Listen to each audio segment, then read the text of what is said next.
This Sunday is the last Sunday after the Feast of the Epiphany.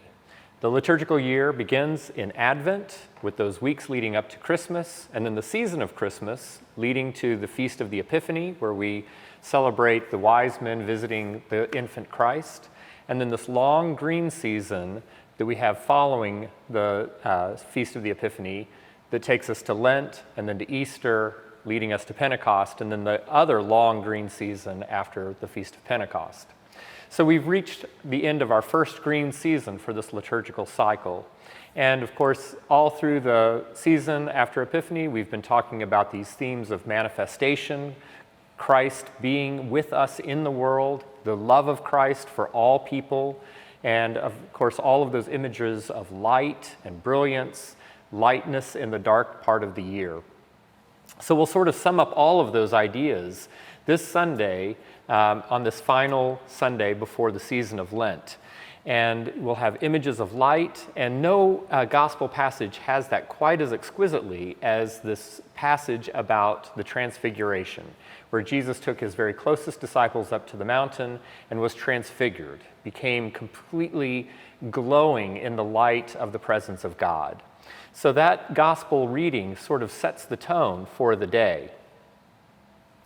And this sort of ecstatic feel that we have, that we can end with all of these alleluias before the somber and sober sort of feeling mood that we have all through the Lenten season.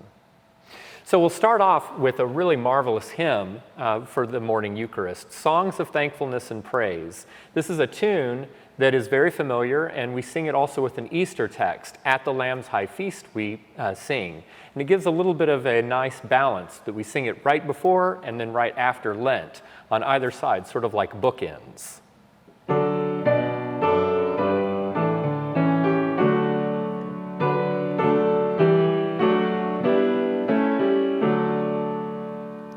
The text, through four very short verses, goes all through the season of after Epiphany, from the very moment of the Magi through the miracles, the baptism, the miracles, and then this transfiguration.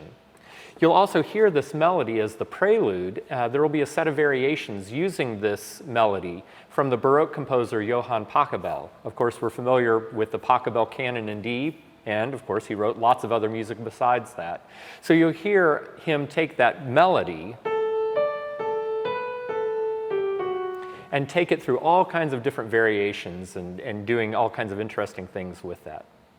At these big momentous points in the church year, like the last Sunday after the Epiphany, these are times that we traditionally sort of reaffirm our faith, sort of a more expansive way than saying the creed. And the text of the Te Deum, "We praise you, O Lord," is really associated with days like this. And the choir will be singing a festival Te Deum by the British composer Benjamin Britten at the offertory. This is a really expansive and jubilant setting of this text.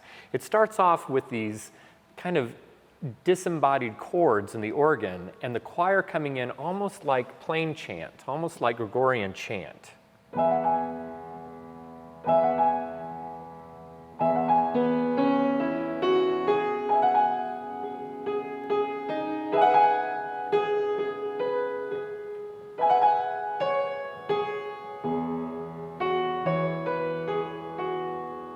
And it moves in this very free-flowing form for the first section.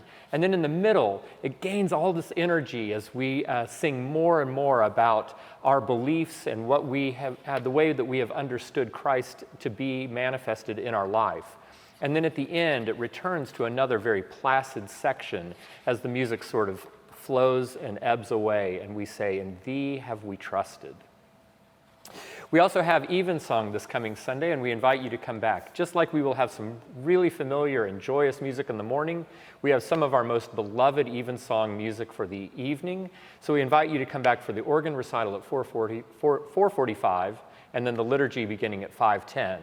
The choir will be singing a real jazzy setting of the beloved hymn, "Abide with Me, Fast Falls the Eventide," and we'll end the service with The Day Thou Gavest, Lord, has ended. Again, really some of the most popular tunes that we have associated with Evensong.